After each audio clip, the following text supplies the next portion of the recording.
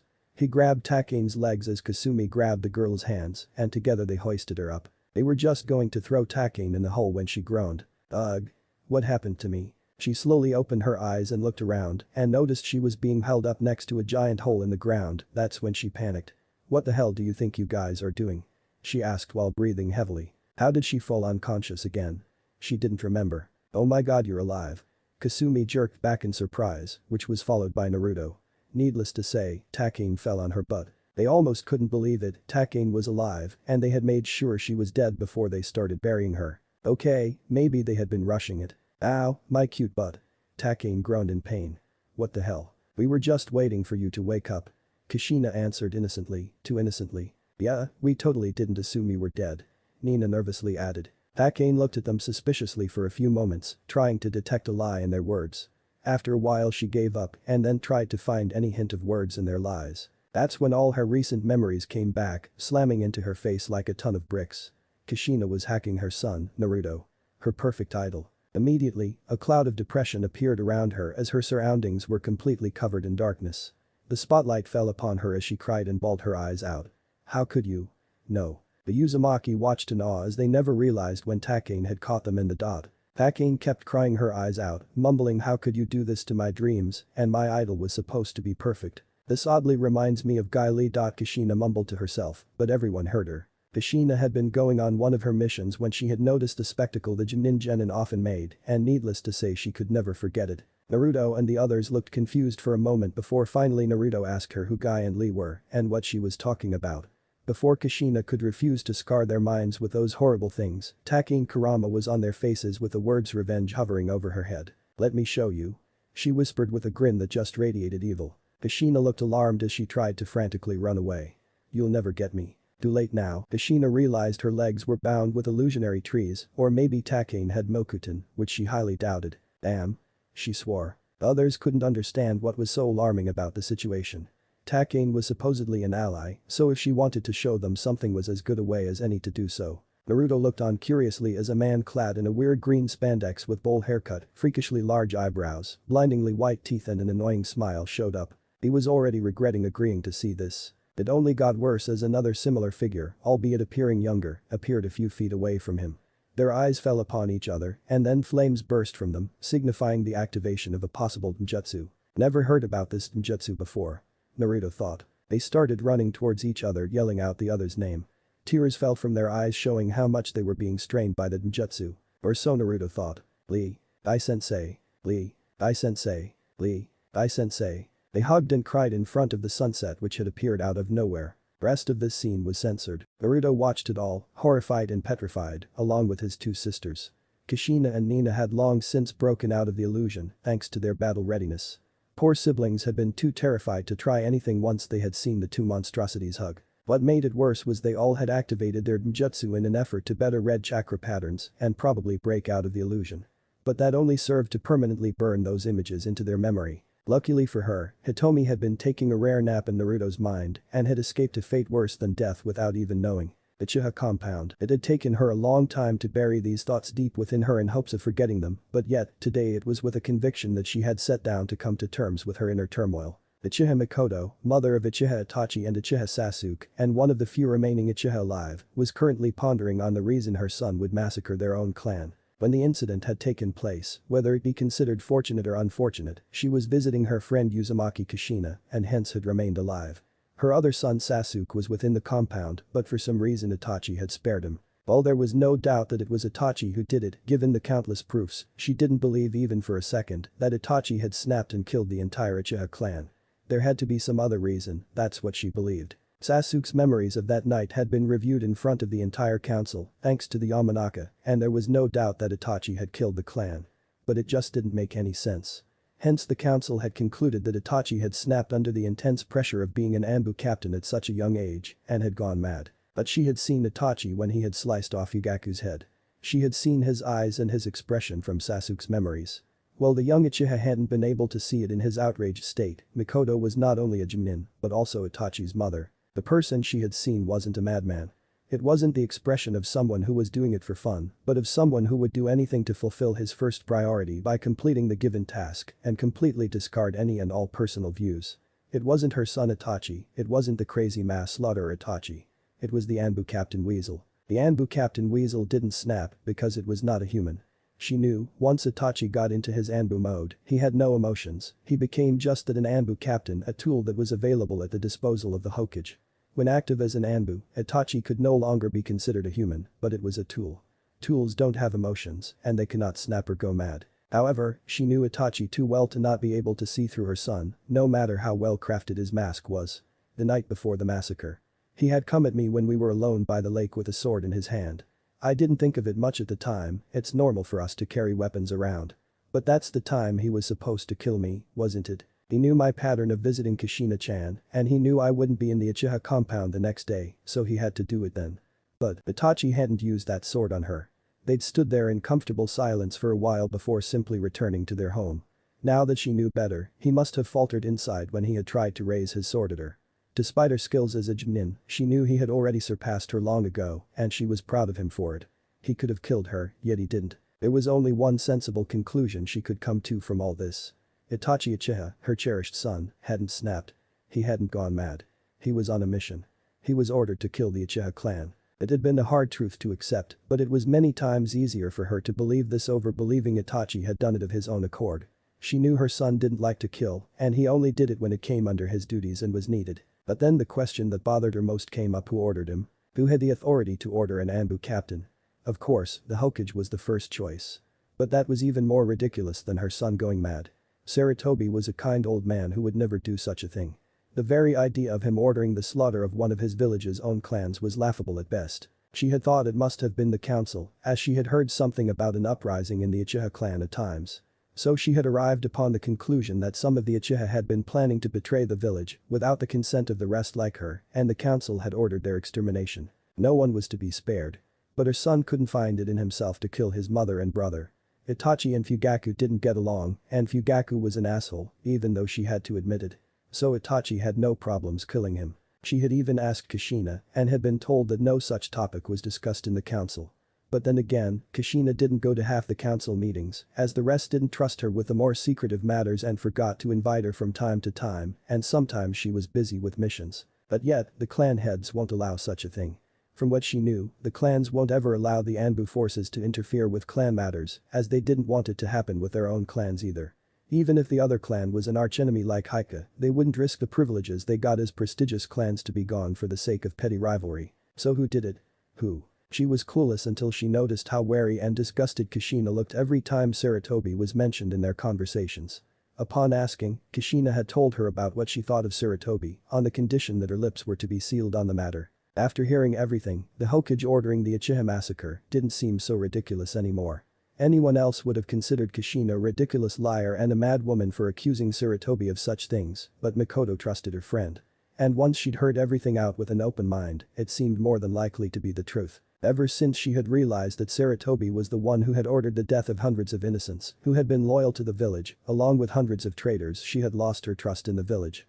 He could at least have spared the children. Pushing all those thoughts aside from her mind, she so wanted to meet Itachi and ask him everything face to face.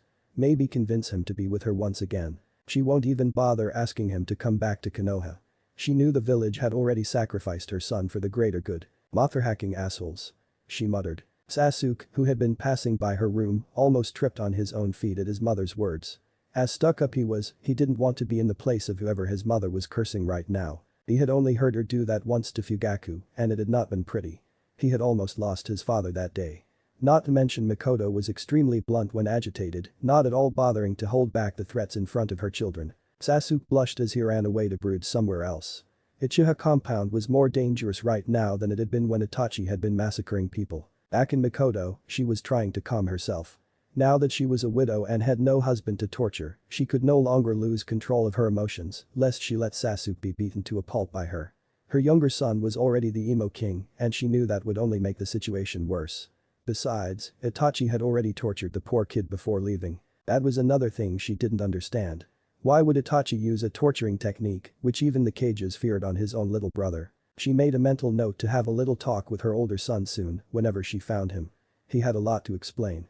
I've told him so many times not to brutally torture his little brother, especially with that show's massacre of all our relatives over and over again for 3 days. Maybe she hadn't been that specific, but that didn't matter. The next thing she knew, Itachi would want to pluck his eyes out, idiot. She knew she had been too lenient on him. Meanwhile, Itachi felt dread creeping up on him in his little cave in a megacure that the Akatsuki had given him. I want my mommy. He mumbled as he rocked back and forth on his heels, but then remembered she was perhaps the only one who could make him feel that way. I don't want my mommy. He started mumbling over and over again. Why? Why didn't I just kill her? Thisam decided to make himself as unnoticeable as a giant blue-skinned shark-human hybrid could be. That was probably how Itachi was behaving when the Uchiha had been all massacred.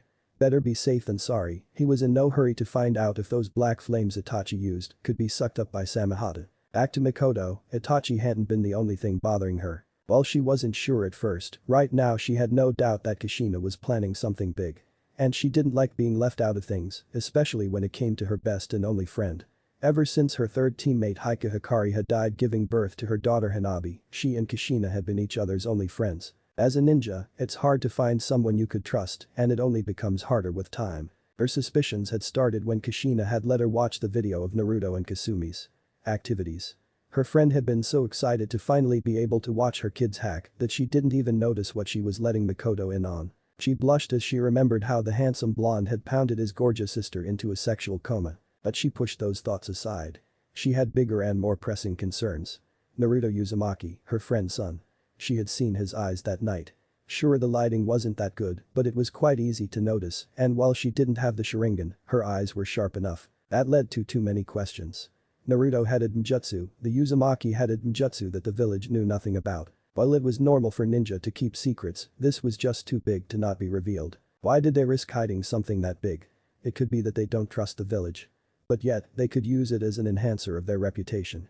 Given how much Konoha is addicted to bloodlines, to be able to display even more power would only help with their situation. Unless, after much pondering on it and watching Kushina's actions, Mikoto had arrived at the conclusion that her friend was going to betray the village. Normally she wouldn't have been able to notice.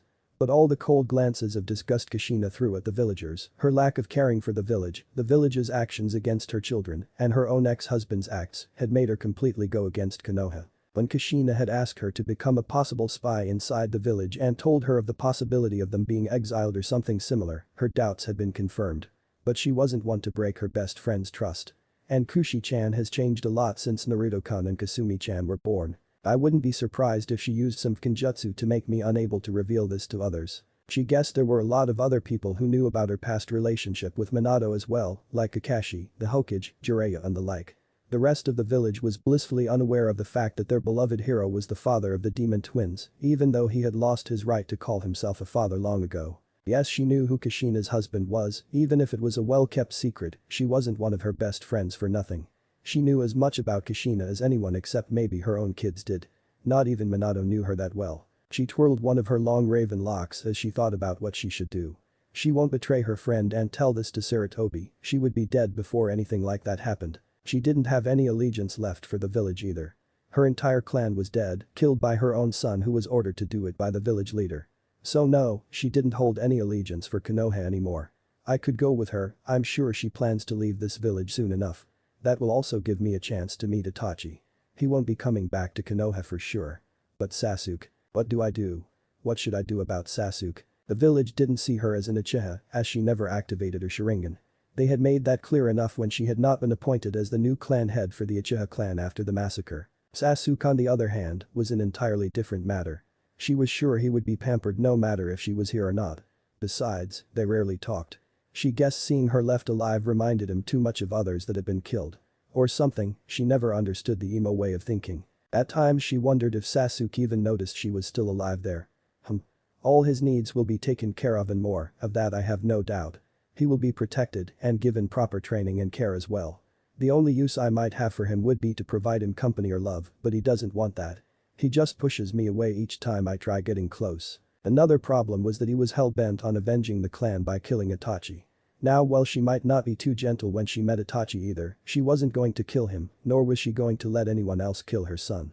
So taking Sasuke with her would create too many complications. And he will only go if she can convince him that he will become stronger. I don't think he will miss me anyway, oh well. There is simply nothing I can do about him right now. He'll be okay without me here. Actually I don't know if he will even notice if I'm here or not. But first, I'll have to talk to Kushina-chan about this. Kurama compound. It had taken a while, but Kushina had been able to put up mental barriers on all three of the siblings to block out those atrocious images that they had been forced to watch by Takane. After that they had been led to the Kurama compound rather peacefully, or as peaceful as it can get with three extremely confused teenagers who had no idea what happened a few minutes ago. The whole way they bitched and bickered. The Kurama elders had been extremely pleased to hear that there was a possible way out of their seemingly inescapable fate. They had accepted the offer without much hesitation, even though with quite a few changes in the original plans. Right now they were in a large hall with the Kurama heiress where her powers were to be unsealed and then made controllable. The very nervous Takane could be seen fidgeting in a corner of the dark room, which was littered with seals of various designs that no one except Kushina and Nina was able to fully understand. Damn, that is some high-quality genjutsu. Naruto muttered. Kasumi couldn't help but agree with her brother. The seals her mother was using were beyond even her understanding. Of course, the type of seals being used didn't belong to any of their selected areas of expertise, but still, that was no excuse to be almost completely clueless about the other seals. They were supposed to be masters and mistresses of Kenjutsu. As such, all of them made a note to give more time to train in Kenjutsu from now on if they were to ever hope to be able to catch up to Kushina's level of skills. They weren't that bad though. Each of them knew a few Kenjutsu techniques that even Kushina couldn't make, as they all had different areas of expertise in Kenjutsu. For example, Kasumi's floating water goddess technique was beyond the understanding of her siblings and mother unless they started to study Jikin Kenjutsu. Same goes for Naruto's Jutsu Kikken and Itsumi's nature seal. They all could learn it given enough effort and time, but the amount of time and effort it will take to start in a completely different area of sealing was simply not worth it. They could probably produce much more fruitful results if they spent the same effort in their own areas. Back to the situation at hand, in the center of the massive complex sealing array lay an extremely nervous and blushing Kurama heiress. She normally wasn't shy, but laying naked in a hall and being the center of so much attention was a little too much. Especially considering that there was a very handsome boy in the same hall, along with some really beautiful women. While she didn't have anything for women, those girls made her question her own capabilities as a female. She could tell she would never be able to compete with any of them in terms of beauty, and it hurt her pride as a woman. Takane was very cute, but Yakumo knew she will be just as, or at least near as much beautiful once she is done filling out in the right places with time. But the others in the room were in their own league. "Will it hurt?" she timidly asked. It had hurt like a bitch when Kurenai had sealed her powers. If possible she didn't want a repeat of that experience. Kushina looked at the young girl laying inside her ray as she gave her a reassuring smile. "Don't worry sweetie, it won't hurt." Yakumo let out a breath of relief at those words. She didn't like pain. Her body was weak and fragile, so much that her sensei, not that she taught her anything, had her kicked out of ninja forces instead of even attempting to get her back in shape. There went all her hopes. Evil woman. "Don't worry Yakumo-chama," Takane reassured her clan heiress whose eyebrow twitched at the honorific she was given. Yakumo wondered who gave Takane the bright idea to mix Chan and Sama. Takane thought of her as a little sister, but Yakumo never noticed. So she tried to make her feel safer. "It will be done before you even feel it." Kushina coughed. "Actually no, it will take at least 10 minutes uninterrupted and it will probably be quite painful." "Shut up." "So? Did Kushina-sama work?" Takane asked nervously, shifting her gaze between her little sister future clan leader and Kushina. Yakumo lay unconscious, passed out from the pain of the advanced seal being put on her. It was roughly the same as what someone would go through while a cursed seal was applied on them. But it lasted for 10 minutes or more. For Takane, it was almost unbearable to watch Yakumo go through such a process, but it was necessary if she were to remain safe along with the others. The simple reason for the extended time was the extreme complexity of the array and the care Kushina needed to take to make sure everything went as planned.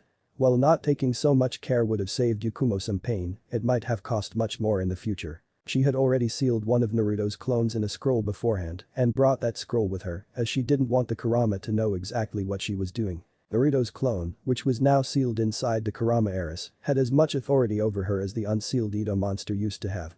He could craft, give her suggestions, and even take complete control if extremely necessary. As it was right now, the Kurama heiress's bloodline was at the beck and call of that Naruto clone. No one would know of it, and the clone will be able to sustain itself indefinitely as long as the seal holds strong.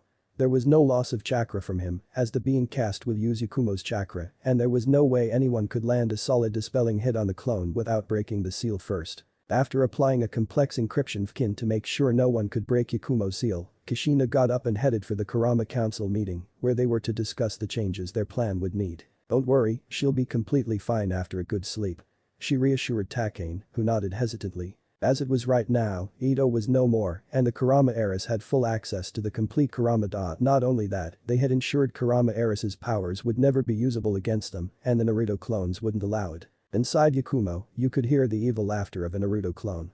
"Mwahaha. I will live longer than any shadow clone ever did. I am invincible. I can even mind hacking the girl and no one will ever know. Kukuku. Not only that, she will think it was a wet dream with Naruto. Kukukukukukumu cough cough cough." The Edo monster grumbled. "And they call me the crazy evil monster. I bet I'd have done a better job in his place." The glare from the Naruto clone made the monster gulp. I'm Ito, a human." "No shit, you think I didn't know. But you. Are they female?" "As my host is, yes indeed I am. I was born by the powers of Yakumo's bloodline and as such I'm more or less a part of her." The clone tilted his head to the side. "You think I care about that? I was just thinking if I could change you like the original used to change things in his mindscape. You're really fugly. I mean not that I really care about you, but until the girl is asleep I'd rather not disturb her. So during the day. Oh you bastard. Stay away. If Takane knew what was going to happen in the council room, she would never have gone there. This is ridiculous. I don't consent. Takane protested. One of the Kurama elders looked at her and sighed. Look Takane-chan, you almost killed the Uzumaki heirs by showing them those horrors. You don't expect to get out of this so easily, do you? We're doing you a favor here. She huffed at the elderly. How are you doing me a favor by marrying me off to a person I barely know? Naruto and his sisters sat in the corner of the hall and they were still quite confused. What was it that they had seen to be so horrible that Kushina had to use mental barriers? Even Orochimaru's memories didn't warrant that kind of action. While Kushina's mental barriers were strong, they often interfered with the brain's thinking process, making whoever they were applied to have a chance of getting mental abnormalities, such as multiple personalities, delusional thinking and the like. It wasn't a problem for Yakumo or Naruto because they had Naruto's clone and Kikbi respectively to inform and repair any damage to the mindscape. But Kasumi and Natsumi didn't have anyone in their heads. Naruto made a mental note to ask Kushina to put up those barriers for Orochimaru's memories too, once he was done writing down all of the snake's techniques in Uzumaki library scrolls. Fortunately it seemed that there had been no side effects on any of the siblings, they weren't hearing any strange voices in their heads, and they could think perfectly fine. But the risk had been there, no matter how small. Of course, Naruto could hear Hitomi asking what was in the new locker that had appeared in his mindscape, but he was sure she was not his alternate personality, and thus he was mentally fit. Back on topic as a way to solidify their alliance and compensate for attacking the siblings, the Kurama had engaged Takane to Naruto, which he guessed she was not so happy about. Takane glared at the elder who had put forth this proposal. Look you old idiot, if you had any control over who I hack and who I don't, you would have taken my virginity a long time ago. So you can't do that. The elder fainted. Kushina sighed. Takane-san, Naruto-koi is as good a man as you can ever hope for, and didn't you say you admired me? If so, since he is my son and lover, that is as close to your source of admiration as you can get. Not only that, since we are both going to be his lovers, we can sleep on the same bed and maybe sometimes even have threesomes, foursomes with Kasumi, or fivesomes when Itsumi joins in. Or if Nina. You get what I mean. Another elder had to be taken to a Kurama medic, he had a heart attack. Takane was beet red from embarrassment. I think you got the wrong idea from what I meant by admiration of Kushina-sama. I'm a straight girl, thank you very much. Though I have nothing against orgies. She ended in reference to the threesomes and the like in a lower tone. Itsumi curled an eyebrow in surprise at the Anbu girl. Won't that make you bisexual and not straight? There went another elder. This one didn't seem to be breathing. One of the elders who had been able to miraculously maintain his consciousness throughout the conversation decided to try and convince Takane a bit more. Takane-chan, just give it a try. If you aren't comfortable with the arrangement after 6 months, we'll leave it up to you and the Uzumaki clan to decide. This is just a tradition we have to solidify alliances, not something that must be done no matter what. If not you, then Yakumo-chan seems pretty anxious to take your place. And indeed Yakumo Kurama had been way too happy after her seals were undone, and new ones that let her utilize her powers without any side effects were put on by Kushina. Takane pursed her lips in thought. Yakumo had the distinct advantage of inheriting the main branch blood and the Kurama bloodline stronger than her own. Despite the common belief of other clans, the Kurama branch family did possess their fame, but it was weaker than the main branches. And Yakumo Kurama was as strong as it gets, much better than an average main branch Kuramas. Not that there were any left, Yakumo was the one and only living main family member after Ito killed the others. Sure, she was miles ahead of Yakumo in skill, but now that she could use her powers to full effect, Yakumo could refine her own skills with proper training, which she was sure the Kurama were going to provide. The main reason she had been against getting married off with Naruto, aside from her not knowing him well enough, was that he already had 3 or maybe even 4 girls as potential lovers before her. And she wasn't going to bet on him not going for more. He might turn out to be a prick, as otherwise one girl should have been more than enough to satisfy him. Especially considering what kind of girls he has. And even if he's a good lover, how much attention will I be able to get between so many girls? Not much, that's for sure. There is a reason I'm asking for you to do this, Takane-san, Kushina added, sounding almost pleading. We don't really have anyone who is good at it, and we were hoping you would help us with the art. Not for free, of course, you can ask for whatever you want in return, as long as it's within reasonable terms. Takane's eyes lit up as she looked at her idol. Now this was just too good an opportunity to pass up. And the elder did say Yakumo was going to replace her position if she didn't feel like it later. Kushina-sama is going to regret saying this. Alright, it's not like I have much choice. If she was honest with herself, she couldn't deny that Naruto was no doubt very good looking, but it wasn't just the looks that counted. However, from the way others of the family seemed to treat him, he seemed to be someone lovable. Maybe she should get to know him before judging him. I have a condition though. The others in the room curiously nodded at her to continue. No one will try to bury me alive next time I pass out or I'm sleeping. Takane finished sternly. The Uzumaki chuckled nervously as some sweat started forming on their faces, while the elders looked visibly confused. Since Kushina had been the one to relay all the events till their arrival, as well as the one who proposed the plan of escape to the Kurama elders, she had conveniently forgotten to mention the little event where they were going to say goodbye to Takane. One of the elders, unable to hide his confusion, asked them what they were talking about, but fortunately Kushina decided to switch the topics before her ass got in any more danger than it already was. Why don't we discuss all these little personal problems later? Let's focus on revising our plans right now, we don't want to take any risks by staying here too long. Kushina hastily sputtered. The elders seemed to have bought it as they once again went through the discussion of their plan with Kushina. Meanwhile, the siblings were having their own discussion. So Ani-chan, what do you think of the new plan? Kasumi inquired about her twin brother. Well, I think this one is better, because the number of fighters in the Kurama clan is much lower than we expected. As such, it will be best if we avoid taking risks, or else they can be easily slaughtered if caught off guard. Once they are a part of Uzashio, these numbers will matter so we have to save them as much as possible. This generation may be stunted because of Konoha's limitations, but the one after them will help strengthen the foundation of Uzashio to new levels. Itsumi nodded. Yeah, we will also be able to scare Konoha more this way and cause more damage. The wide grin formed on Naruto's face as he agreed with her wholeheartedly. Kurama will escape during the invasion, with us as their escorts. We may not be able to wreak havoc in the village then, but that will ensure that the Kurama are at a safe location before we slip back into the village. Konoha will no doubt win against Sunagakure and Itagakure, it is unknown how many casualties it will take though. But just when they think they are safe to recover, we'll strike full force and do as much damage as possible. With their forces still recovering, as well as being caught off guard, they will be unable to stop us from escaping once more. Nina, who had been sitting with them, just shook her head in amusement. Don't forget it will also be much harder than Naruto-san. The leaf will no longer be confused with who to attack, as there may be no sand and sound distractions by the time you slip back in. Naruto grinned at her. Don't worry Nina-chan. I believe we're all more than ready for it. Well, we won't stand much of a chance against the entire village at full strength. I'm pretty certain after being weakened from the invasion, they won't be able to prevent us from inflicting some major damage before we escape. And this way they will be able to tell how much damage we caused by ourselves and pay more attention to how much destruction we caused compared to the Sun to invading army. Takane, who had been nearby, decided to jump into the conversation. She was now his fiancée, so she shouldn't be left out, right? She coughed, getting the attention of the three siblings and Nina. If I may ask, what is the point of going back into the village at all? From what you are discussing it seems as if you are going to go back inside the village after we all have already escaped once. Itsumi giggled at Takane, who twitched in response. Was there some internal joke going on that she was unaware of? Whatever it was, she didn't think it was funny. Takane-chan, Naruto started, Chan told us you never kill and prefer not to. I'm willing to make an exception for you. Thought Takane. Unknown to her, Naruto heard her thoughts thanks to his Ujengan. He made a mental note not to piss her off again. I will pretend you didn't think that.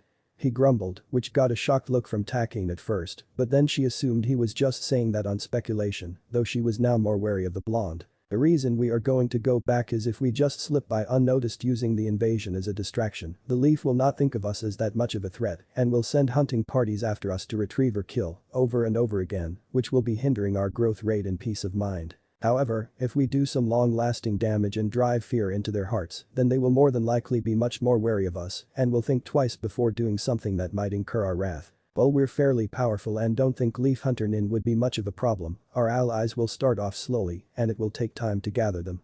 Naruto finished. Itsumi continued from where Naruto left off. It will be much better if our allies, like your clan, can grow unhindered for a while and get some time to settle down. Constant annoyances and danger of Hunter Nin will likely result in many unwanted losses. While we can fight off almost anything that Konoha can throw at us, who is to say we will be there to help our allies when the attack happens? For all we know our entire family might be out doing some missions or gathering resources. Asumi added into her sister's response while nodding.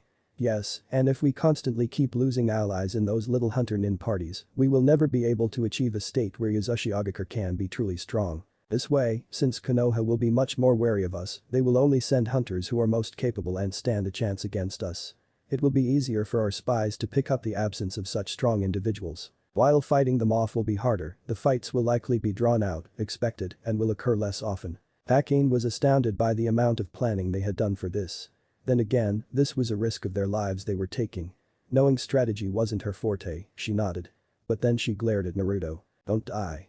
Since I'm going to stay with my clan and protect them while you and your family go off and fight, I won't be there to save your ass. Naruto's eyebrows shot up in surprise as a wide grin stretched on his face. You care, huh? Last time I remember you had put both me and my sisters in a traumatized state by some unknown dot. Hakim blushed as she hoped they never found out exactly what she had shown them. Most probably they will kill her for tainting their minds. Good thing their memories of them had to be locked away. But damn, was that effective. I will make sure to use this one in dire conditions more frequently. I only care because… well, hey look, Kushina-sama is done. She shouted all of a sudden. They all looked towards the direction where Kushina was discussing their escape plan with the elders.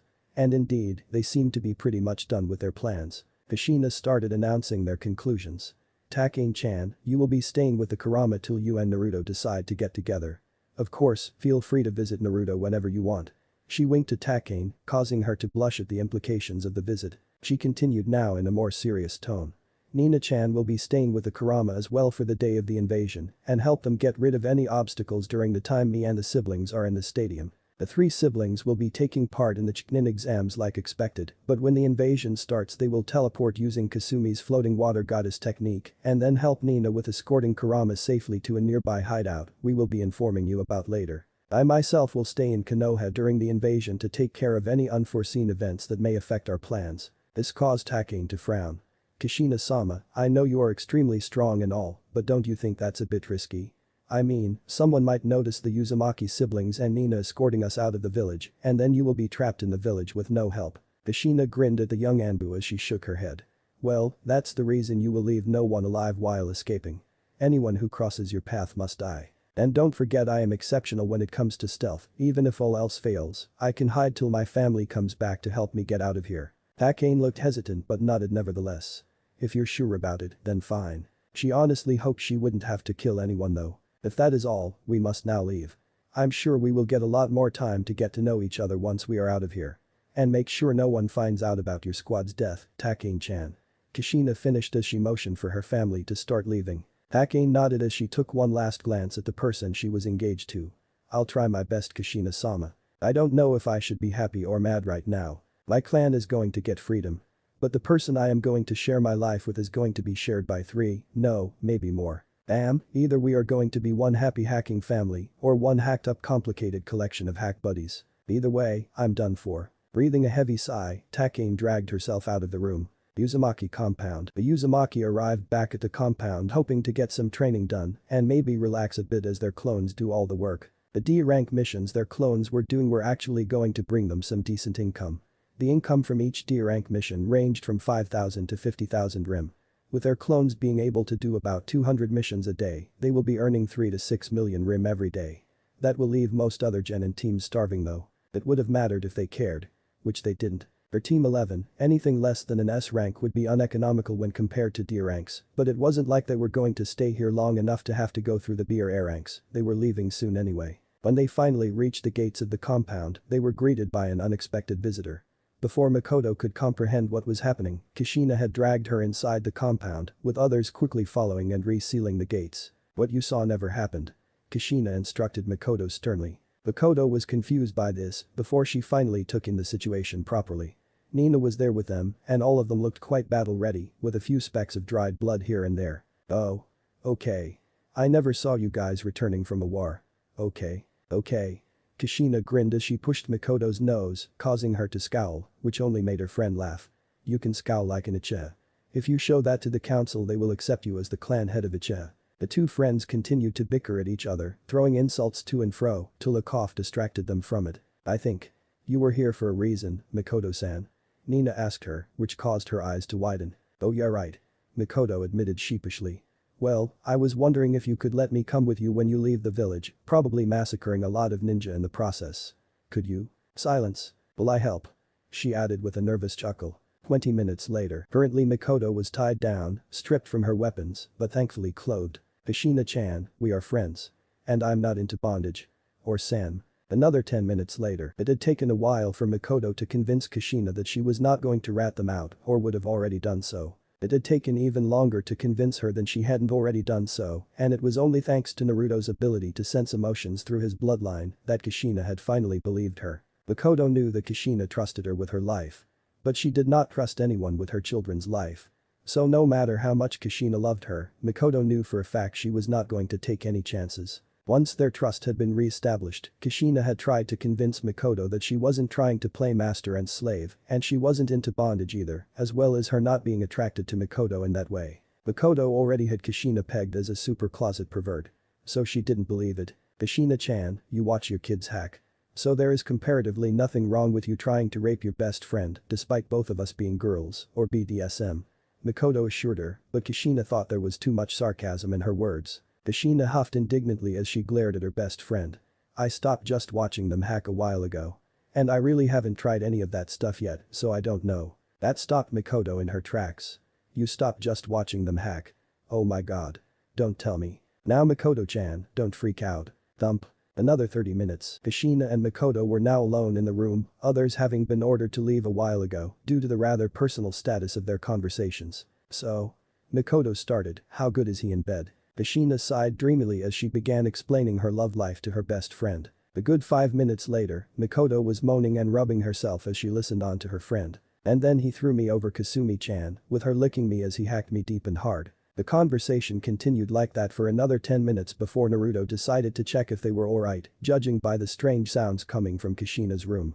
Actually he knew what was happening, he just wanted to peek and maybe something more if he was lucky. Makoto panted as she continued trying to stimulate herself. To think, her best friend had such a vivid and great love life while she had nothing for years. Now she was all hot and bothered and she needed release, right now. She leaned forward in an attempt to kiss Kushina, who abruptly stopped her rambling on how great Naruto was and stopped Makoto's advance with her hands. What are you doing, Chan? Kushina asked as a frown formed on her face. It wasn't that Makoto was unattractive. But Kushina just couldn't see anyone other than Naruto as a romantic interest. I'm sorry, I lost control there for a while and it's been so long since I've. Makoto began apologizing as she looked down. Kushina sighed as she realized Makoto was close to crying. I know, but I'm sorry, I and Naruto are life partners now and to be with you is just not possible. I love him, without his consent I would never let another man or woman touch me. Kushina stated with her resolve firm. Makoto just nodded as she smiled somewhat sadly. You always had that fanatical loyalty to those you love or those who you think you love.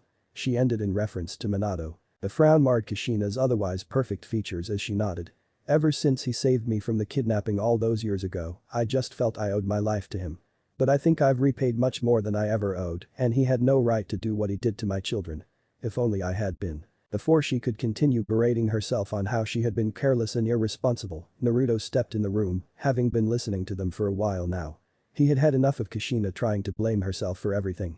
He wanted her to be as happy as he was. Not caring about the rather indecent condition Makoto was in, Naruto moved in front of his mother and locked her cerulean eyes to his own. It doesn't matter what the past holds, what matters is the present and the future, as the past cannot be changed. He told her, to which she listened and nodded. You need to face the past, Ka-chan. Accept it. Yes, you made some mistakes, yes they had some consequences, but can they be changed now? No. So there is no more use dwelling on such things, just accept and then forget about them. Kushina nodded at her son with a smile. I will try. That's all I ask for, Ka-chan. He grinned at her as he ruffled her head like a parent would to their child, the complete opposite of their real relationship. Kushina scowled at being treated like a child. You're ruining my hair. She complained. Naruto grinned at her as he took her long red hair in a fist and pulled towards him, laying butterfly kisses down her neck. You want me to stop? Kushina moaned at the sensations Naruto's lips provided her as she shook her head. Naruto pulled her into a kiss and shoved his tongue in her mouth as he kissed her roughly. MPHH. Kushina moaned into her son's mouth as his tongue ravaged her mouth. Makoto could only stare as her friend's beautiful glossy crimson hair was used to guide her head to the young man's mouth, where he proceeded to ravage her with his tongue. From what she could tell, Kushina was immensely enjoying it too. Unknown to Makoto, the huge amount of pheromone she had been releasing while she was masturbating a while ago, combined with the aroused state Kushina was in, had been driving Naruto crazy with need. His demonic instincts were screaming at him to take both the women as his own and hack them silly. Naruto contemplated for a while whether it would be the right thing or not to take Kushina right in front of her friend. Hack it, if she could keep the invasion and our plans secret, then there is no need to hide anything from her now, what's the worst that can happen? Just you wait till I get out of Naruto-kun.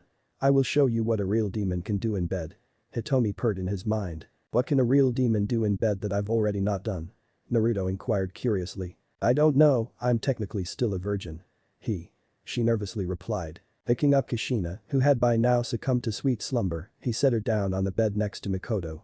Leaving the two friends naked on the bed, he dressed back up and walked out of their room to see what his sisters were up to. Chapter 19 Expectancy Uzumaki Compound. Our blonde hero was having a great day.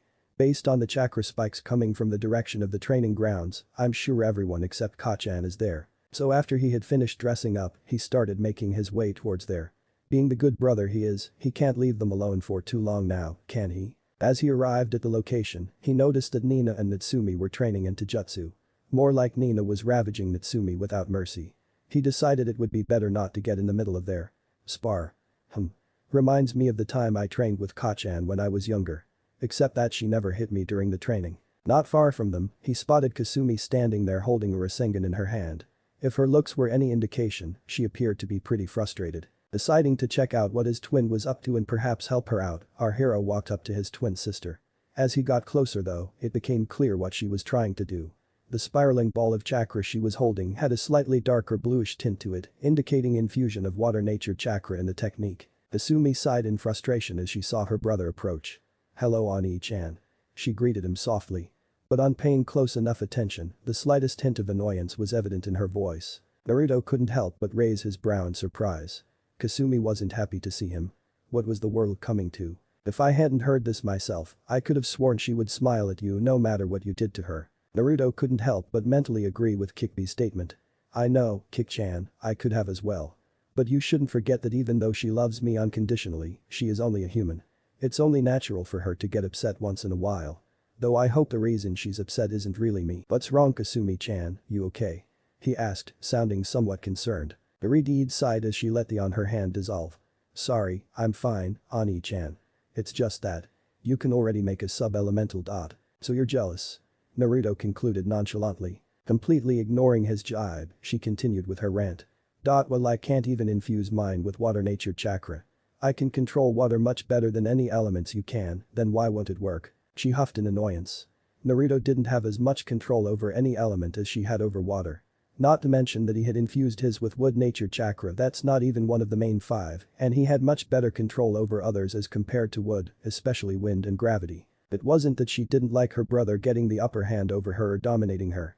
Actually, she really liked it when he dominated her. She shook her head as a slight blush covered her cheeks. Back to the matter at hand, she didn't like trailing so far behind either. Naruto just chuckled as he looked at his flustered twin sister, though he had no idea she was now flustered for an entirely different reason. You have no idea what I actually did, do you? Seeing her confused look, Naruto decided to elaborate. The Ujengan allows me to perfect techniques at the cost of extra chakra. Before forming a bond with Kachan or you and evolving my bloodline, it used to take too much chakra for any reasonable practice, but now I find it surprisingly easy to do. Realization dawned upon Kasumi's face as Naruto continued explaining. When I first formed the sub-elemental, I had no idea if it was even possible to infuse an element in that technique. So I decided to check it with my bloodline first. Even now, I can't perform that technique completely without drastically draining my reserves, thanks to my bloodline. But of course, I'm improving. As for my wood elemental control not being strong enough, you're completely wrong. I've finished training with that element and have a decent grasp of it. Not as good as my wind element, not even close to your water element, but still I'm pretty sure it's better than, or at least as good as that Anbu person who can use Mokuton. The pout formed on Kasumi's face as she apologized. Sorry, I'll try harder. Naruto just waved her off with a grin. Want to see it? Maybe you learn something from the expert. I won't use my bloodline to perfect it. Naruto grinned wider as he taunted her. Kasumi pouted even more as she nodded, much to Naruto's amusement. She watched as a perfect ball of light blue chakra formed on Naruto's right hand, then his ninjutsu became visible, nine spinning wildly as he continued channeling his chakra into the sphere. I thought you were going to do it without your bloodline. Kasumi asked in confusion. Naruto wasn't the type to take shortcuts, unless it was unavoidable of course. It was not because of some hacked-up sense of honor though, just that shortcuts often didn't yield good enough results. Hard-earned training did. I am doing it without my bloodline, I just needed to use Mokuton, but I'm not using it to perfect the technique. He answered her with a smile. Damn you Ani-chan, you sure know how to make others feel sorry. Now I feel really bad for being annoyed at you if you keep smiling at me like that. I will have to make it up to him somehow. Kasumi nodded her approval as she continued to watch. Slowly, the sphere got a faint green tint to it, which eventually got darker. Kasumi resisted the sudden urge she was getting to touch the greenish-blue sphere, knowing the result won't be pleasant. This is as far as I can go by myself, it seems I still need a lot more practice. Naruto told her with a sigh of defeat. Is it just me, or is it the technique? Attractive. Kasumi's words were laced with confusion and astonishment. Naruto nodded his head vigorously. Yes, you're right, Kasumi-chan. When I did the technique with my clones, my usual battle-honed instinct that warns me of approaching danger didn't go away from this attack. More often than not, the instincts and presence of mind decide the outcomes of a battle, and as such I consider this to be an extremely deadly aspect of the technique. It seems extremely similar to the calming effect Hokage's chakra had on the Bijk. That's it. Awesome, Ani-chan. She was honestly a bit disappointed in herself for not having the affinity for Earth right now. Mokuton was so cool. But yet, she still had to see the effects of her own sub-elements if she is ever able to use them. So the Redeed decided to hold her judgment for now. Studying the sphere of green light closely for a while more, Kasumi nodded in thought. That's just a little better than what I can do myself with water. Have you tried it with wind yet? It's your best element after all. Naruto shook his head in response to her question. I will do it once I'm done perfecting this without needing to waste any chakra. To be honest, Naruto was looking forward to doing the technique with wind. Being the strongest defensive element, the wind element was sure to cause the most destruction. Of course, gravity was on an entirely different level. Too bad he didn't have anywhere near enough control over gravity to make it swirl into a ball. The best he could do right now was compressing it into a highly concentrated sphere, thus forming his most destructive technique, Chibaku Tensei. Shinra Tensei and Banshim Tenon were merely small waves and relatively simple manipulation of gravity. To form it out of it would take control on unreal and godlike levels, beyond what he could possibly even dream of achieving in the near future. After debating with herself internally for a moment, Kasumi spoke up again. Can you show me how far you can go with it if you use your bloodline? She asked somewhat hesitantly. She knew Naruto was keeping a lot of secrets from her, and she didn't want to pry. It was okay with her if he kept a few secrets from her, as he had the right to, even if she didn't keep anything from him. When she was younger, she would have been hurt for him to not return her trust with equal passion, but by now, she knew it was perhaps for her own good if he kept a few things from her. She didn't know how she would have handled it if he had told her he was going to decide whether to take help from Hitomi all those years ago.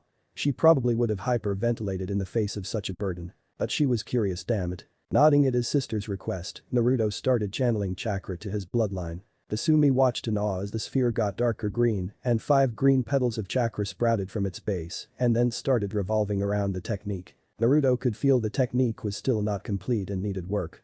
The last time his clone had used it, the user had died with the enemy. He was sure there was some way to make the work at a range, but he just needed more control over it first. Is this how it looks when complete?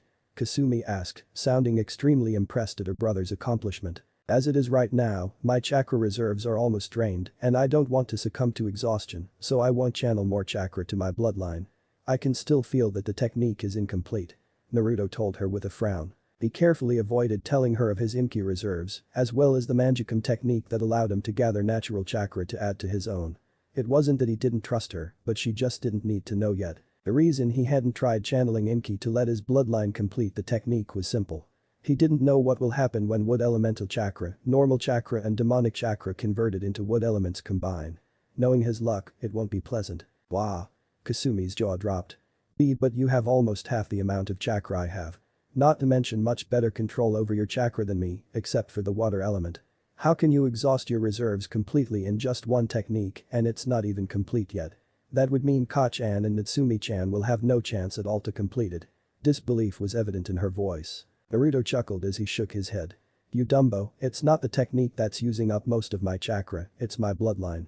When I perform the technique on my own without needing to perfect it, I'm more than certain I can do it multiple times before I face exhaustion. Asumi's eyes got wide as she finally realized how stupidly she had ignored the fact that Naruto's bloodline was rapidly eating his chakra all this time.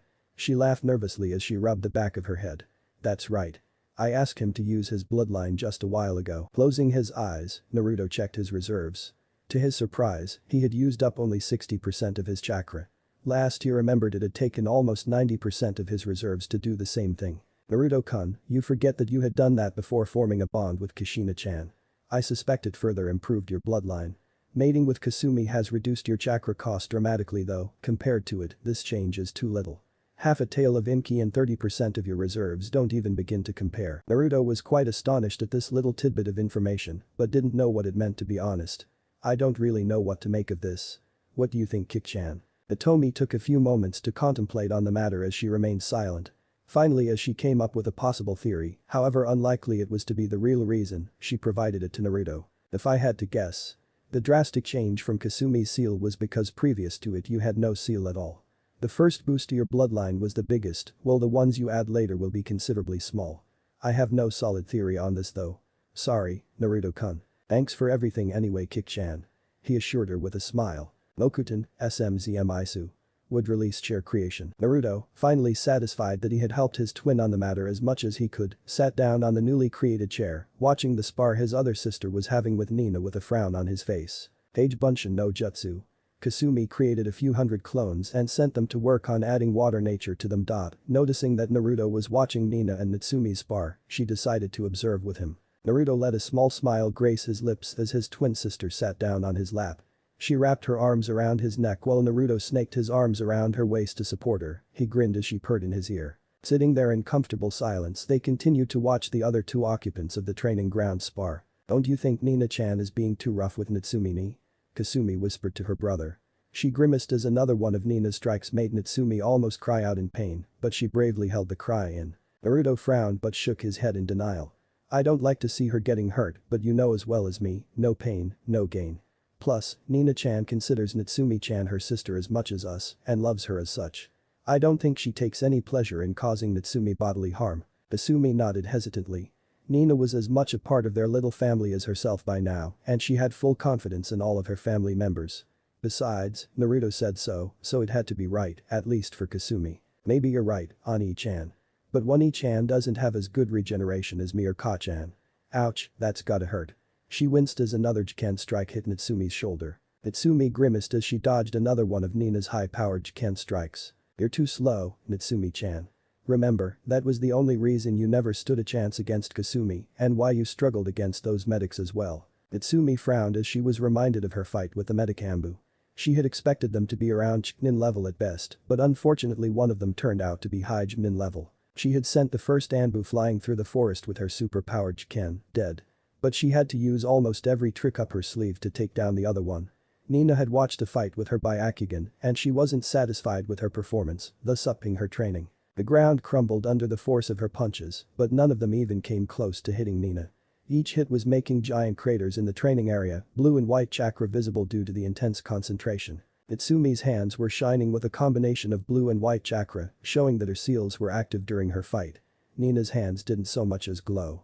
Her mastery over Jiken had reached a level where no chakra was wasted at all. The only time the chakra could be seen on her hands was only instants before her blows landed. I told you, it doesn't matter how much damage your hits do if they can't land on your opponent.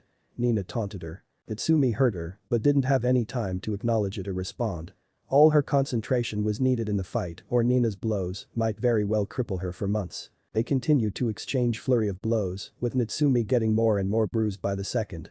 Nina showed no mercy as she landed Jiken strikes on her apprentice's cheeks, abdomen, breast area, hands, legs, and wherever she could find or make an opening. With each strike Natsumi got weaker and eventually a chakra-enhanced kick to the head sent her flying, knocking her out. Nina sighed as she walked towards where Natsumi lay still. She picked the girl up bridal style and examined the injuries. Cringing at the sight of all the bruises she had made on her clan sister's otherwise spotless skin, she ran her hands along the wounds to inspect the damage. An hour. Even with her regeneration, this kind of internal damage will take an hour to heal. You probably think I take pleasure in hurting you, Natsumi-chan. She thought as a tear ran down her cheek. I'm sorry.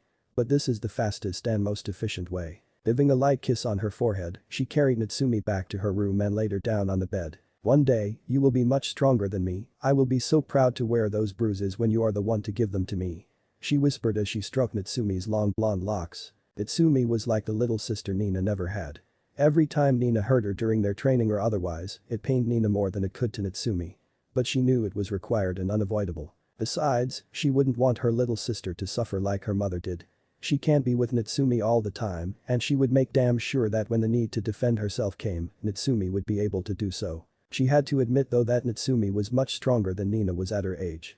The blonde girl probably never realized, but she wasn't as weak as she thought. Sure, Naruto was much ahead of her, and so was Kasumi.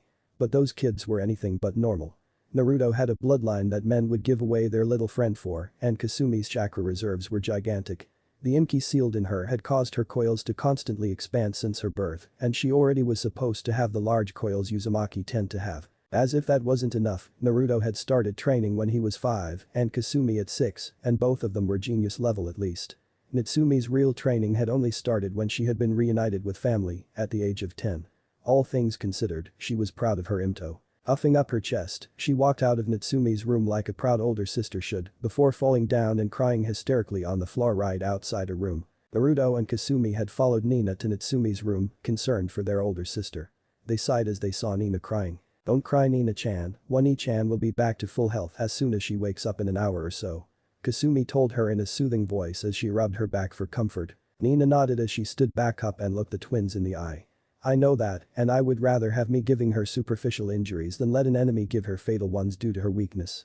By the time I'm done she will be as strong as either of you. That's a promise." Naruto and Kasumi smiled at her as they gave her a nod of acknowledgement.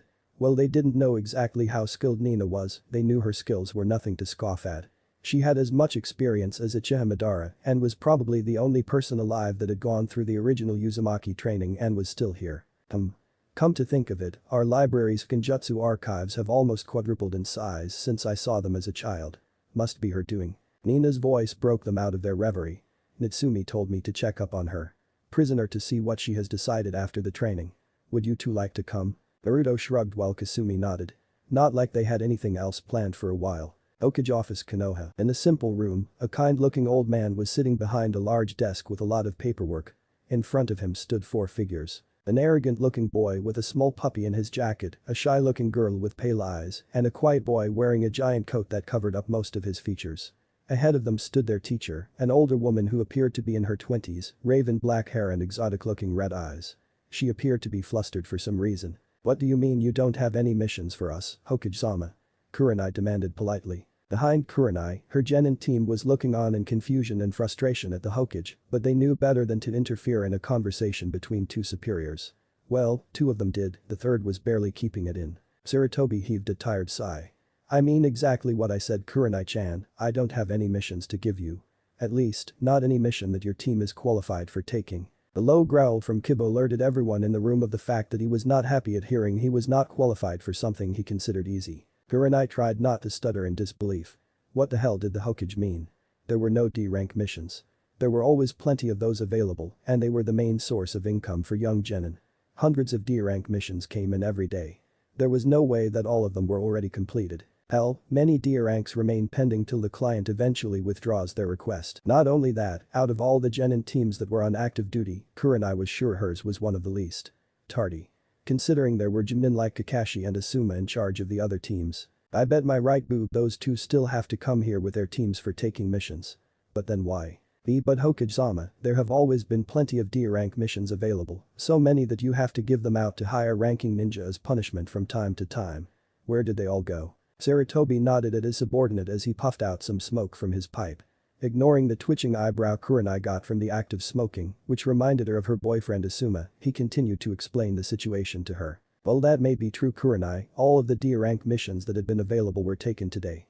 Now I only have C-rank and higher missions available, none of which can be taken by your team. Kiba's growling stopped as he realized that the D-rank missions were indeed not considered out of his league. Not that he liked them, they were mostly chores. Except for the cat one, that was dangerous. He still remembered the fight with the demonic animal and the beating he got from Kasumi, he shuddered. Inuzuka mentally swore revenge on the redhead, he will show her how alpha he was compared to any other male she knew, and then she will come back to him, begging to be taken. A wide grin crept on his face as he continued imagining various scenarios with the crimson-haired girl. Though he would enjoy so much to show her where she belonged, below him, moaning and sobbing his name as he ruthlessly hacked her. Shino merely raised an eyebrow when he noticed the grin on Kiba's face. Even by Aburam standards, that grin looked kind of creepy. Hinata edged away from Kiba, her girl senses were screaming rapist at her. Thankfully Kiba didn't have his sights on her at the moment. Kurenai appeared to be bewildered at her situation. She had never heard of a situation like this happening before, and this was the first time she had taken on a team. Sure, she had taken an apprentice before, Yakumo Kurama, if she remembered correctly, but that had only been for a few days before she had recommended Yakumo to be removed from the ninja forces. She was a rookie Junin, thus fairly nervous about the whole situation. Her team consisted of not one, not two, but three clan heirs. And all from prestigious clans too. She couldn't afford something like what happened with Yakumo when it came to powerful clans like Haika, Inyazuka and Aburam. They won't be pushed around like the Kurama, who didn't really have all that much influence in the village, so it didn't matter. If she messed this team up, she was hacked. She tried to calm herself for a moment before she responded. Panicking at the first sign of trouble won't solve anything. Hokage-sama, if you don't give us D-rank missions, then how are we supposed to complete enough missions to qualify us for C-rank missions or the Chunin exams? Sarutobi sighed as he felt another headache coming. Seriously, he was getting so pissed off these days. Why can't people just let him have some peace? Every day it is one problem after another. More often than not, he found Kushina at the root of all his troubles. That bitch. He inwardly cracked a smile at the thought. As soon as the Chunin exams are over, the problem will be dealt with. Then he will finally be able to do things as planned. And hopefully this chaos will end. Oh, he had no doubt she would be hard to take down, but he knew the perfect way to deal with her. She wouldn't even know what hit her. Even if it will pain him greatly to get her killed, he will put a heavy hand on his heart for the good of the village. He swore to himself that it had nothing to do with the increasing amount of paperwork caused by problems that were generated by Kushina's rebellious actions. Come earlier tomorrow, Kurenai-chan, hopefully tomorrow you will get here before Team 11 takes all the missions, again. Sadly, according to the laws I cannot prohibit a team from taking any missions, as long as they qualify for it, meet all the conditions required for the mission is available, and their success records are above 95%. So far, Team 11 hasn't failed in any of their missions. Kurenai was now left flabbergasted. How could a single team take up all of the D-rank missions of an entire village? Hundreds of thousands of people lived in Konoha, and hundreds of D-rank missions came in every day. Painting fences, gardening, walking dogs, even babysitting. She just couldn't imagine how just 4 people could complete all these tasks in a single day. There is no more use for you staying here any further, Kurenai-chan. I recommend you go train your team instead. A ninja must not let time waste by for no purpose. The Hokage told her in a kind voice. Kurenai nodded as her shoulders dropped in disappointment. She had wanted so much to enter the clan heirs in the Chunin exams and gain some favor from the 3 major clans at the significant accomplishment. It wasn't usual for rookies to be good enough to be recommended for the Chunin exams by their Junin sensei. Motioning for her team to follow her, Kurenai exited the office and headed for the training ground to allow her team to practice more on teamwork. After Kurenai left, Sandaime slumped into his chair as he sighed. What did I do to deserve this? Now there will be a lot of complaints coming in from the shinobi about the genin not having missions. If Kushina's team continues this, then our economy will suffer. Junin senseis and genin rely heavily on D ranks to pay for their day-to-day expenses. The lack of D rank missions can lead to major disturbance within shinobi ranks. But still, I am glad that we aren't short on supply of C rank missions, thanks to Wind Daemon sending most of his missions to Konoha as well. Most experienced genin and chunin can take up those, while the higher ranked nin will take care of A and B ranked missions. The S ranks are still piling up, a lot of my Anbu operatives will have to be dispatched for them. Damn you, Kushina, if it wasn't for the fact that there is no immediate threat of attacks on the village, this would have been a major security risk. Minato would have been so disappointed with you if he could see what you have become. But I won't let Minato's kids turn out any other way. Then he wanted powerful, but not overly so, and completely loyal to Konoha. Sarutobi nodded to himself at the thought. He didn't want any of those 3 to become too powerful, as both he and Minato were aware of the slight chance of them rebelling. They needed to be strong enough to defend Konoha, but weak enough to be taken down if needed. Just then there was a knock on the door, which effectively startled Sarutobi. Clearing his mind of the rather disturbing thoughts, the Hokage put back the nice old man smile on his face as he gave the command to enter. In walked 2 squads of Anbu, which Sarutobi immediately recognized as the ones he had sent to keep an eye on the Kurama compound. Report, Bunny. Akane, who had her bunny mask on, stepped forward. Nothing suspicious has been observed, Hokage-sama. Sarutobi looked at the other 7 occupants of the room to see any sign of protest to that statement. He didn't trust Akane completely, as the matter concerned her own clan. He didn't want to take any chances. Even his advisors didn't know of it, but he had the Uchiha clan under surveillance of his stealth expert Anbu captain, Chameleon, despite his faith in Itachi's loyalty. But he still liked to think of Takane as a loyal Anbu, much like Itachi. Her skills definitely resembled that, maybe he would even consider giving her the same honor as Itachi if the Kurama clan ever dared to do what the Uchiha had attempted. He knew it had hurt Itachi on the inside to kill his clansmen. But Saratobi knew that deep down, Itachi must have felt a distinct sense of pride in knowing the village leader trusted him enough to give him a task like that, and the pride of knowing he was doing it all for the village. If Takane proved herself worthy enough, Saratobi was willing to consider it. Hopefully she won't commit the same mistake as Itachi though, going against orders to spare family members, disgraceful for a shinobi of such caliber. Though, the clan seems rather depressed that none of the members are going to be able to enter the Chunin exams. The Sandame nodded sagely, appearing somewhat somber. That is indeed unfortunate. Keep observing them for any sign of suspicious activity, I'm putting my faith in you. He smiled kindly at the girl. Bunny stays, but the rest of you should get back to your tasks. The other 7 left the room as Takane was left alone with the Hokage in his office. Remove your mask. He ordered. As Takane removed her bunny mask, the Hokage couldn't help but think what a younger person would have done with her had he been the Hokage. He could imagine the person ordering Takane to give him a blowjob, with those innocent brown eyes staring up at you, while that cute mouth worked to give you pleasure. And as the Hokage he certainly would have the authority to claim it as training for one of his elite kunoichi. After all, for kunoichi, the art of seduction was as important as Tai. It wasn't rare for them to have to unwillingly sleep with people for the sake of the mission. It wasn't that Saratobi couldn't order Takane to do that now. But he didn't become the Hokage by losing control over his desires, oh no, that act would just shatter his image of the kind old man if anyone came to know of it. If the civilians were to learn it, they'd be surprised at what careful application of chakra could do to a man's body. Even though he was 70, his body was still fit enough to fight off Junins without breaking a sweat and bed women for hours if he so desired. He won't be able to produce offspring at this age, but even that can be achieved with some medicine his student Tsunade knew. Thankfully, the Saratobi clan was doing well, and the Sandame had 2 sons and a grandson who showed promise. Asuma seemed to be getting in a relationship with the Mistress Kurenaiki as well. Pushing the rather irrelevant thoughts aside, he motioned for Takane to stop kneeling and stand. I have a special mission for you to do personally, an S rank. Takane tensed at Sandame's words.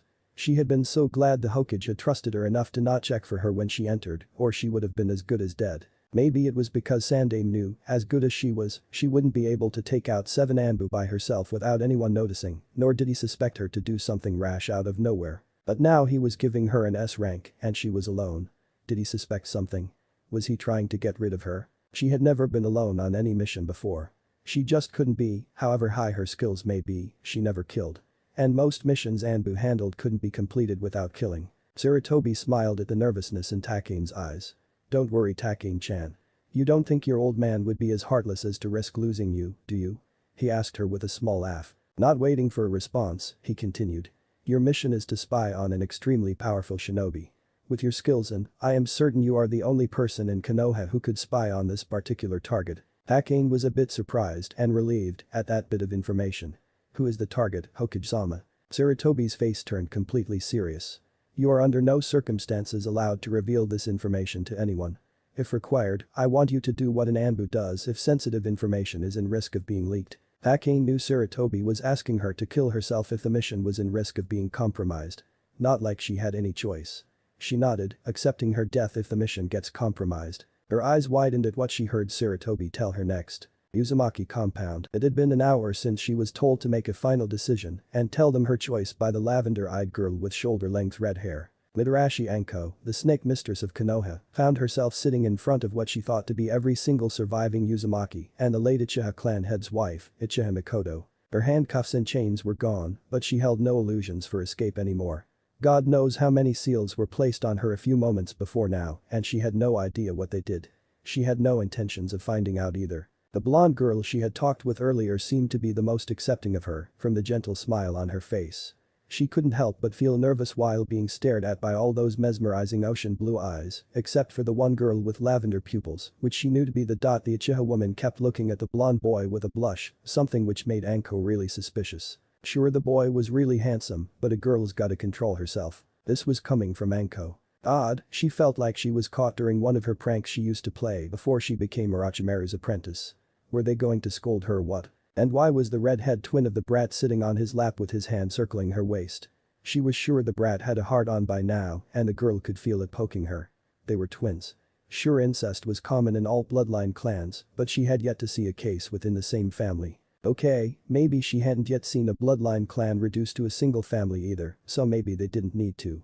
Hold it, did that mean the Uchiha brat was going to do his mom who seemed to have the hots for the Uzumaki boy? Heck, this is all so confusing. Hack your clans and your hacking bloodlines. I'm so glad I don't have any. Phew, what a relief. She decided to start the conversation pleasantly and didn't want to start off on the wrong foot with people she was probably going to have to work with. Hi. I'm the one and only, sexy and single Mitarashi Anko. I would have said it's nice to meet y'all, but you kinda abducted me. So, didn't even crack a smile. Stuck up pricks. She felt really awkward now. The blonde boy that had kicked her ass started to shake. Aw shit. She really hoped she didn't piss him off just now. Then to her surprise, he broke out laughing. What a hack. Is there something I missed? Nina asked with a raised eyebrow. After a few minutes, Naruto finally stopped, wiping off some tears that came from laughing too hard before he offered them a short answer. Sorry, that statement reminded me so much of someone I met during my training journey that I couldn't help it. The girls seemed to accept his answer, though they seemed curious of who he was talking about. They knew the probability of them actually knowing who he was talking about was next to none. Good, he had no intention of elaborating it either, he wanted it to be a surprise. Anko-san. The boy started speaking, much to Anko's relief. She didn't like silence all that much. Please don't mind the others, they're rather distrustful to those that have yet to prove themselves worthy. Anko barely resisted the urge to snap at him, screaming the fact that she was done trying to prove her worth to everyone without any results. Wait, did that crimson-haired girl on the boy's lap just give her a death glare? Oh. Hacking shit. She was the one that almost killed me for trying to hurt her Ani-sama, never mind the fact that he was trying to abduct me. Talk about brother complex, that girl's got issues. It's alright I guess. Anko answered as she chuckled nervously. She knew they didn't really have anything against killing her and they didn't need her all that much. Sure she could be useful to them as she was skilled and had a lot of experience with torture and interrogation. But other than that she had nothing to offer them. Even most of them seemed to be stronger than her, she didn't think they needed her at all, and if they took her in, it could be considered an act of kindness. She almost snorted at that thought. Yeah right, kindness, from them. Ha. Now that would be a sight to see if that ever happens. So what have you decided about Anko-san? Natsumi questioned. Anko tapped her chin as she pretended to think. What were my choices again? Join us. Or die. Naruto helpfully reminded her. Yeah, let me think. Such a difficult choice. Geez, what do you suggest? Naruto shrugged nonchalantly. Betrayal is not looked highly upon by anyone, but it is one of the basic traits of being a ninja. Lie, deceive, betray, backstab, kill. That is not to say a ninja cannot have loyalties. Everyone needs a purpose to live, the question is your purpose truly what you desire? Taken aback by the abrupt change in the boy's attitude, Anko remained silent as she thought about it. She had already made her choice, but if it helped clear any doubt she was willing to listen to the boy. Naruto continued his speech. Your purpose, before you came here, was to serve the hidden leaf till your last breath. But why? There is a reason behind everything, so there must be a reason why your loyalties lie with the hidden leaf as well. For most other ninjas of this village, the reasons are fairly simple. The leaf offers them companionship. They make friends in their genin teams and share experiences with fellow ninja later on. It offers them happiness and a sense of accomplishment. Every time they gaze upon the peaceful village, they feel as if their service is bearing fruits. It offers them excitement and a sense of pride. Being part of the greatest hidden village in all of the elemental nations. And not to forget protection, they feel safe, knowing that their families are as safe as they can be within the village walls. Who could protect them better than the army of the greatest hidden village? It offers them everything they seem to need. Even scapegoats to take their anger out on like you and me if it weren't for obstacles in their paths like Kachan. When they die, the leaf remembers them as heroes, the population mourns their loss and praises them as their guardians, and they know they won't be completely forgotten. Their name shall always be visible on the memorial stone. When they proudly walk through the streets of the village, they are showered with respect and appreciation from the general populace. As such, the Hidden Leaf Village has earned the loyalty of its ninja. But what about me or you? Did you get any of these? Did you earn companionship here, or did you make any good friends in the Hidden Leaf? Did anyone even want to get near you? Or did they all shy away from you simply because you were a little different? Did you find happiness in this village? Did you find someone you could call your own? Did you have anything you could take pride in? Did you feel a sense of accomplishment when the village came into view? Or were you only reminded of all the painful memories of your past? Ask yourself, will any loyal ninja of Hidden Leaf even attempt to protect you from your enemies if it weren't for the fact that your loss might mean leakage of valuable information and loss of talent and a scapegoat? Even then they will probably hesitate. Did anyone here offer you respect? Will anyone here remember you once you're gone, or will you be forgotten? Speechless, Anko could only wonder. Why? Why must she have to protect the Hidden Leaf? What has it done to deserve it from her? Why must she die for it? Looking back, she couldn't remember any fond memories that she had in the village ever since her mentor Orochimaru had abandoned her. One moment she was Konoha's golden girl, the snake charmer's apprentice. Praised as a prodigy. And then, all of it changed, as if an illusion had been broken. She had lost not just her mentor that day. People stopped trusting her, they stopped seeing her as one of their own. She was now different, someone who must be avoided. She was related to a traitor, she was dangerous, she was treated as scum. Only the Hokage had even attempted to comfort her after her mentor's abandonment, and it had all been a lie. She had worked so hard. Tried so hard to regain the respect and trust she had lost. But it resulted in nothing. All her efforts were in vain. And now, Naruto's voice picked her out of her musings, and she listened carefully to what more he had to say. The people of Konoha have grown too prideful for their own good. They think they are the best. They think they're always right.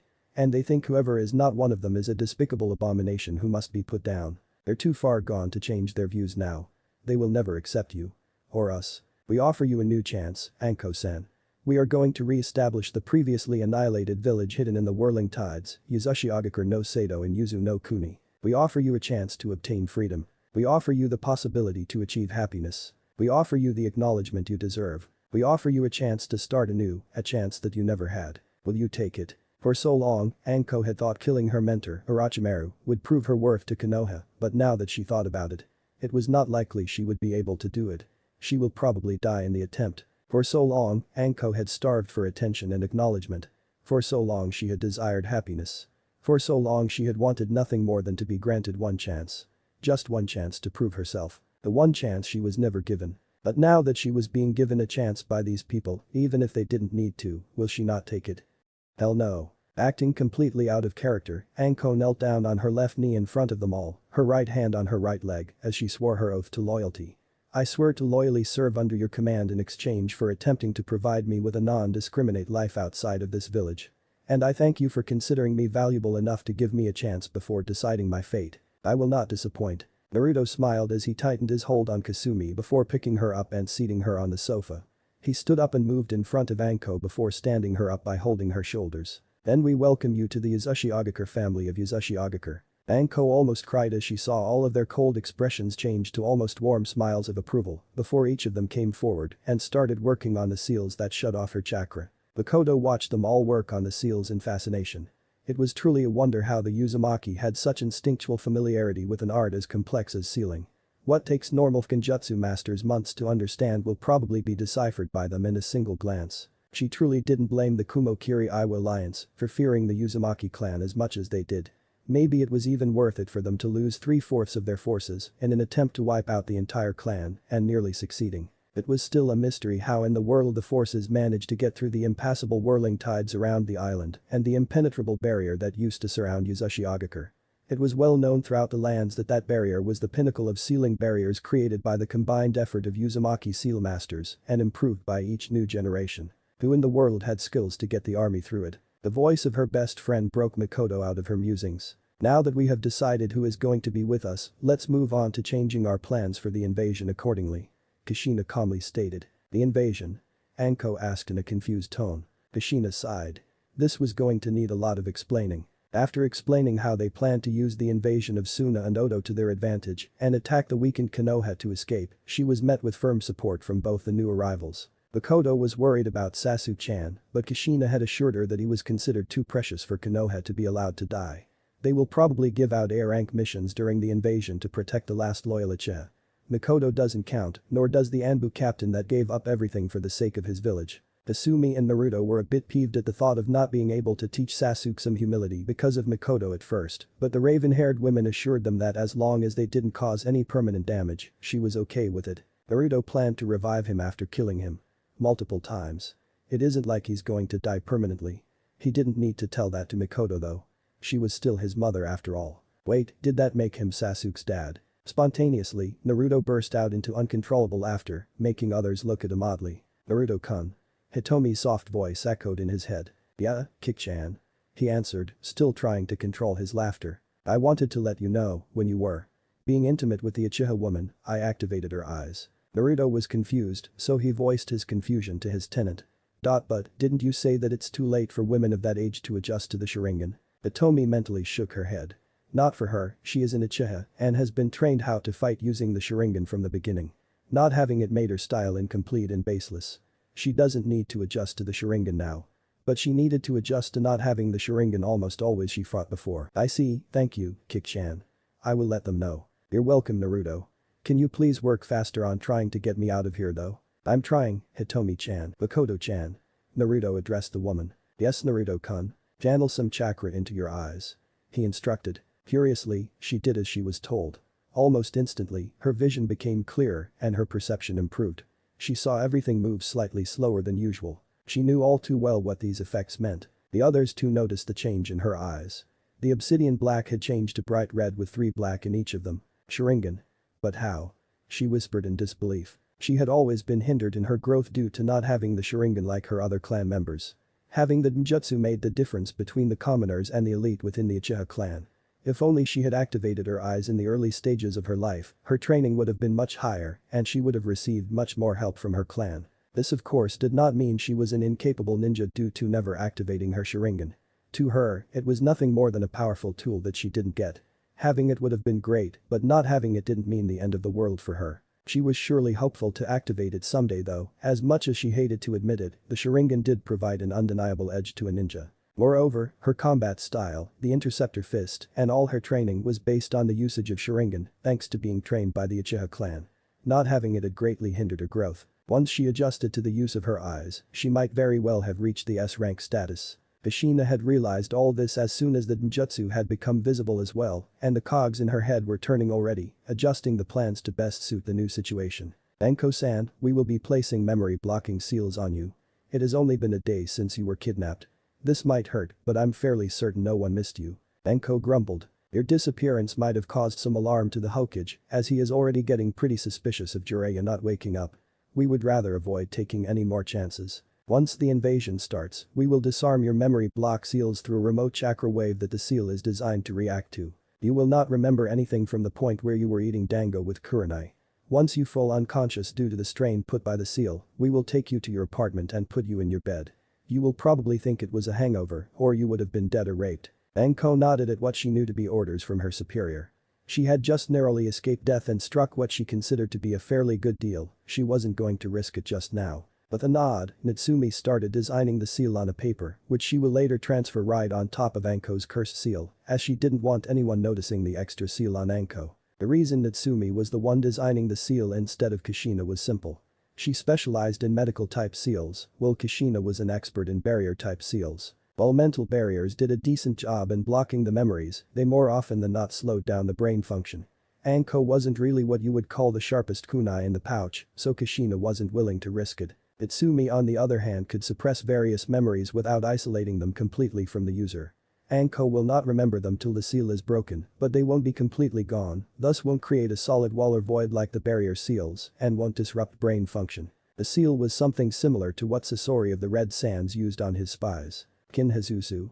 Seal detach. The seal from the paper was detached as the formation of ink was suspended in air, barely touching Natsumi's hand. Without waiting any further, she pressed the seal into Anko's cursed seal. Gyokufin Shitsufkin.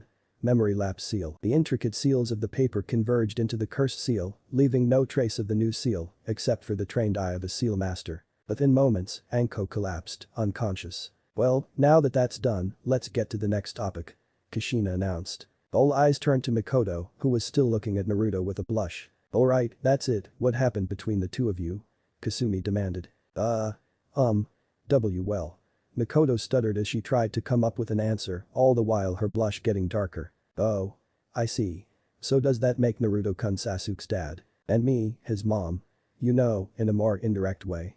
Kasumi asked with barely restrained glee on her face. Oh, she could not wait till she got the chance to throw this in Sasuke's face. Take that, you emo prick. I'm not your bitch, I'm your mom.